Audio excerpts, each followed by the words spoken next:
So Riya Chakrabarti has finally been arrested by the NCB, the Narcotics Control Bureau. So not the CBI, which is looking into allegations of abetment of suicide when it comes to Sushant Singh Rajput's death. Not the ED, which is looking into claims that she was trying to siphon money off him. Again, all these claims made by Sushant Singh Rajput's family. But the NCB, which is probing a separate drugs case. Now, it's got nothing to do with the death of Sushant Singh Rajput, but it is a case about drug dealers which they found to have connections to Sushant Singh Rajput because they were supplying drugs to him. So, Riya Chakrabarti now has not only been arrested, she's also been remanded to judicial custody because the NCB said they need custody for 14 days. A Mumbai court agreed with this and denied Riya Chakrabarti bail.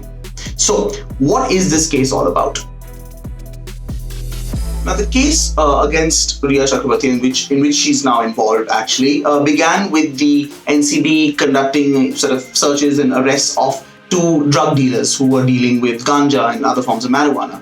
As they investigated that, they found that these drug dealers had connections to Shoaib Chakrabarti, who was Riya Chakrabarti's brother, as well as to Sushant Singh Rajput's manager and his domestic help. What they found eventually was that drugs were being procured and given to the domestic help and to the manager for Sushant Singh Rajput at the request of Shoaib Chakrabarti, who was sort of reaching out to the drug dealers. Now, in the middle of their interrogation of all of this, they found that the payments which were being made to these drug dealers were being made with the knowledge of Riya Chakrabarti, who was obviously in a relationship with Sushant Singh Rajput at the time. And what they then did when they interrogated Riya Chakrabarti herself, calling her in, taking a voluntary statement from her, then confronting her with her brother and the other accused in the case, was they believe now that Riya Chakrabarti was someone who either procured these drugs, she used to sometimes pay for them, and on that basis, and this is where the NCB kind of takes a bit of a leap of logic, they're saying that Riya Chakrabarti is involved with an entire drug syndicate because they find that these drug dealers who are at the center of all of this, they're connected with supplying drugs to a lot of actors and other people in Mumbai in the Bollywood circles. Now, on that basis, because Riya was involved, according to them, with procuring drugs, they think that she's now part of a drug syndicate. Now, they've asked for her custody because they want to interrogate these links further, and that's where the case is at this point of time.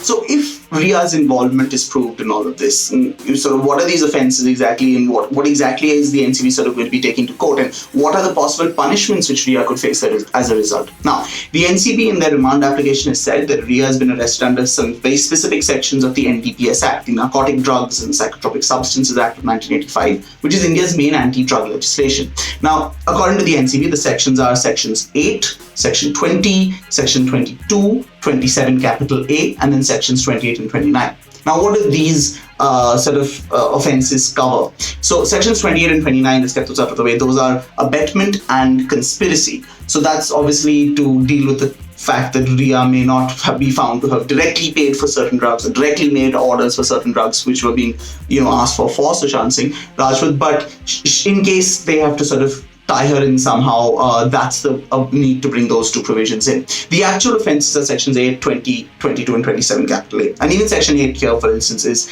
a general prohibition on sort of anything to do with these drugs. So whether it's the sale, purchase, manufacture, transport, or use of these drugs. It's a general provision, doesn't have any specific punishment prescribed for it, which means that the maximum imprisonment you're looking at here would be something like 6 months in jail and a fine of rupees 10,000. The other offences are more specific. Section 20 deals with any of those issues, sort of sale, purchase, manufacture, transport, use when it comes to cannabis.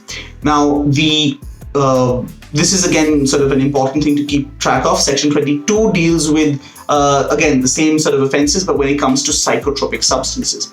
Now, what we have to remember at this point of time with the NDPS Act is that there are different levels of punishment for different quantities of drugs involved. Now, if you have a very small quantity of a drug involved in an offence, then you're not really looking at a high sentence or a very severe punishment. You're looking at something lower. So the NDPS Act classifies the quantities into three. There's small quantities, intermediate quantities, and commercial quantities. Now, commercial quantities are the big problem. If that's involved, then you're looking at very, very serious punishments. If it's small quantities, then that's different. Now, when it comes to there's different thresholds for different drugs. When it comes to ganja, for instance, it's around a kg. If it's charas, then it's 100 grams, and there's a whole confusion about that, and we don't really know exactly which drugs are at play here.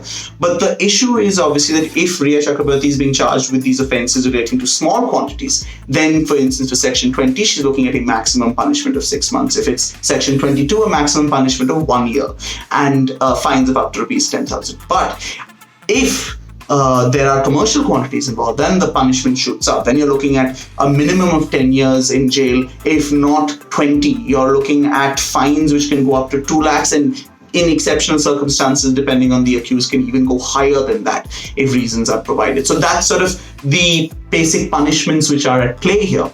Section 27A is the last sort of offence as well, which is the one which sort of has been brought in, you could say, because of these claims that she's part of a drug syndicate. Now, that is about financing illicit activities relating to these kind of drugs. And there, the punishments, again, are much higher. You're looking at the minimum sentence is around 10 years imprisonment. And here, it's got nothing to do with small quantities or commercial quantities. But obviously, by the very nature of its definition, it requires you to be heavily involved in the sort of business of the drugs. Now, the case at this point, we still need further details on the quantities of drugs involved, the specific drugs involved, which is yet to be forthcoming.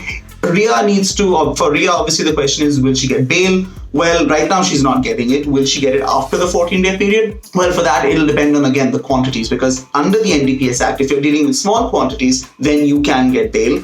If you're dealing with commercial quantities, then that's something which the courts will almost never really grant you unless they see very strong grounds to do so. So, as and when we get more updates and get more facts, we will explain more of this to you. Stay tuned to the Quint for all the updates on this in a non-sensationalized and non-witch hunt manner, and let's all try and keep our heads over this whole case.